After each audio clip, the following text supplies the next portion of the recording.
So what's going on, guys? It's Jamie, it's speedboxing. Make sure you guys subscribe to this channel before you click on to any of the videos. Also comment below in the comment section if you guys have any opinions in what I'm saying in any of the videos. Like always, it's appreciated if you guys could drop me a quick sub or two on my channel. So, highly ranked heavyweight contender Dillian Whyte has offered to step in to face Tony Bellew on December the 17th, now that his rematch with David Haye isn't going to happen because David Haye has pulled out with an injury to his bicep. Eddie Hearn confirmed it on Twitter, and then shortly afterwards Dillian Whyte commented on it saying, "Let's not let the boxing fans down at Eddie Hearn. I will fight Bellew in December and beat him up even without a proper training camp." So Dillian Whyte says that he'll step in even without a proper training camp. He's confident that he'll beat Tony Bellew even if he's not 100% ready, you know what I mean? But like, a lot of people are saying, yeah, let's see this fight, let's see Dillian Whyte fight Tony Bellew, yeah, I want to see it. Like, a lot of people are saying that. Me personally, I'm not really that bothered about it, you know what I mean? Like, it'll be a fight between two of the most inaccurate punchers in British boxing. Like, Tony Bellew is not an accurate puncher, and Dillian Whyte is not an accurate puncher. All I see in that fight is two fighters swinging from the fences until one of them lands a Hail Mary punch. And Dillian Whyte's last performance against Robert Helenius was a bad performance. That was a crap performance. And even Tony Bellew's performance against David Haye in the last fight, you know what I mean? Yeah, he won the fight, but David Haye was injured. So you got to take that into consideration. And also, it took Bellew a long time to finish off David Haye because he was absolutely knackered. He admitted it himself. He said after 7 or 8 rounds, he was gone, he was spent totally. And David Haye was even rocking him then.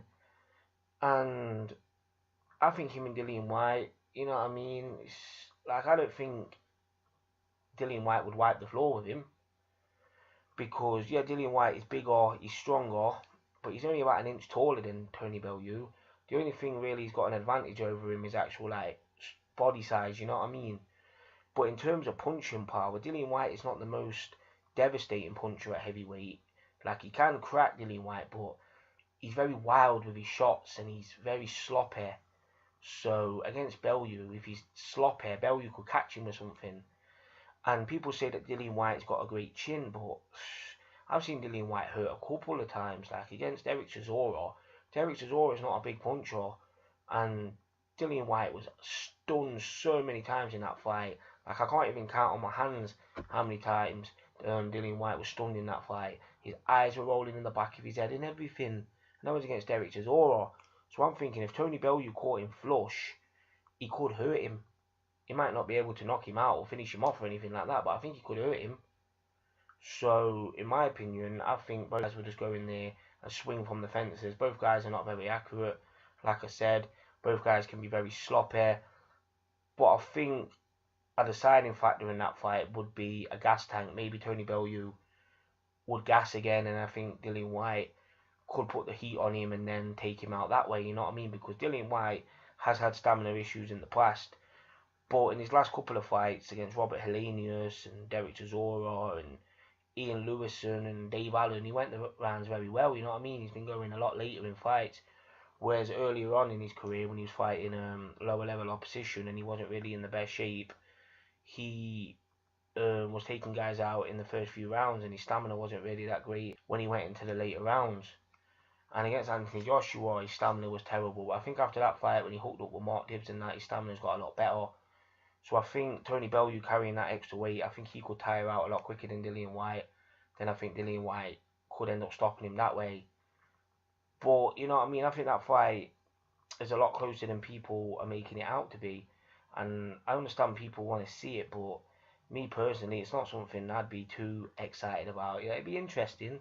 I'm not saying it's not going to be interesting if it did happen, but to me, it's not really the most entertaining fight. But neither was the Haye fight, to be honest. Like, I wasn't looking forward to the Bellew Haye fight. Like, I was interested in it because I'm a boxing fan. Like, I love boxing. I'm interested in fights and stuff like that. But I wasn't sat there on the edge of my seat. For example, a fight I'm excited for is Lomachenko and Rigondeaux. I'm excited for that fight because I want to see how that fight plays out. You know what I mean? Like, I'm excited for that. Like, both guys are so highly technical and stuff like that. Whereas the Bellew Hay fight, like, you got Bellew, who shouldn't really be at heavyweight, throwing sloppy, inaccurate punches at David Hay, who's shot to pieces. So, you know what I mean?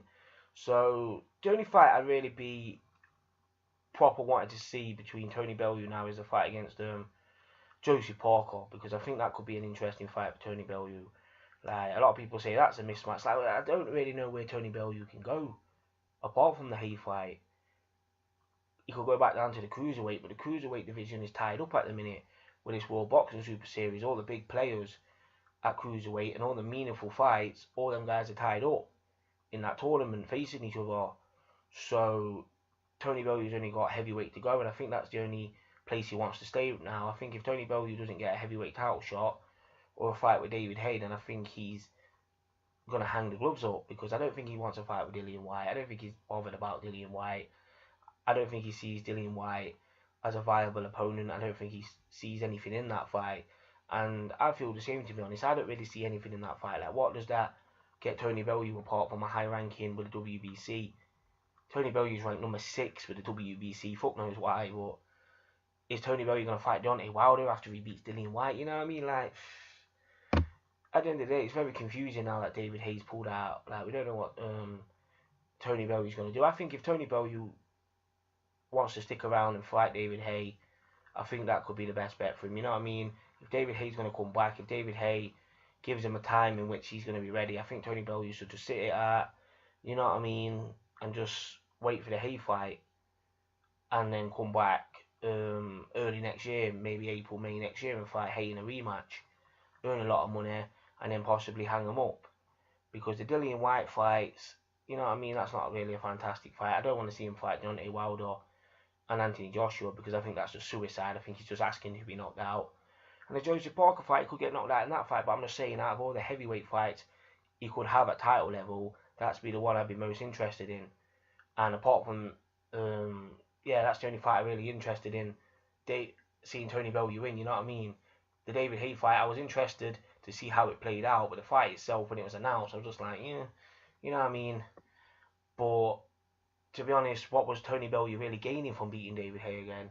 You know what I mean? We all know that David Hay shot to pieces, and David Hay beating Tony Bellew, like, yeah, we got revenge, but people look at it as if to say, well, you should have already beat him the first time. It's okay coming back and getting revenge and stuff, but you know what I mean? It took you 2 attempts to beat Tony Bellew, and he's not even an actual heavyweight. So what chance you got against fighting the likes of Anthony Joshua, Deontay Wilder, and even Josie Parker? You know what I mean? Or a Tyson Fury or anything like that. So, you know what I mean? Like, what I'm saying really is, both guys could have won that fight, and then they still wouldn't have really known where to go, you know what I mean? Because if they want a world title shot, they're going to have to see one of the big boys. They're going to have to see Anthony Joshua or Deontay Wilder. Because I think Anthony Joshua is going to get the Josie Parker fight very soon. Apparently, they're talking again. Josie Parker saying that he's happy with taking 35%. So then all the belts are going to be tied up with the big boys between Anthony Joshua and Deontay Wilder. So you know what I mean? The heavyweight division's wrapped up, and the cruiserweight division's kind of wrapped up at the minute. So where does Tony Bellew go, apart from the Hay fight? Like the Dillian Whyte fight, like, at the end of the day, where's he going with that? So at the end of the day, I'm just rambling on here now, but you know what I'm saying? People understand what I'm saying. It's basically a nowhere fight to go for both guys, David Hay and Tony Bellew. But it's not happening now. Dillian Whyte saying that he'll throw his hat in the ring. But like I just said about the Hay fight, that's a nowhere fight either. Because winning that fight, you're still going to go nowhere. Because who are you going to fight? You're going to fight one of the big boys. You're not going to do that. They're too big. You're going to fight Josie Parker. You know what I mean? Yeah, it's an interesting fight, but you're not going to earn the kind of money you'd get facing the big boys. And that's the kind of money you want, but you don't want to face the big boys because they're too big. So Tony Bellew's boxing career, well, the remainder of it is very up in the air right now. He might just decide to hang them up, but it's boxing, anything can happen. We've seen these fucking monster fights, these mismatches made and shit in the past, so if he does decide to fight one of the big boys, then, you know what I mean? But I either see it being Josie Parker or nothing, really, for Tony Bellew.